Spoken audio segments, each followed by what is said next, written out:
Before you begin, remove the base enclosure and battery. Removal. Using minimal force, lift the locking bar up on the Touchpad Button Board ZIF connector and disconnect the Touchpad Button Board ribbon cable from the touchpad board. Remove the four 3mm P1 Phillips-head screws that secure the Touchpad Button Board to the top cover.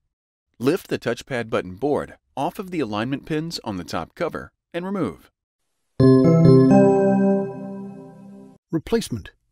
Place the Touchpad Button Board onto its alignment pins on the top cover.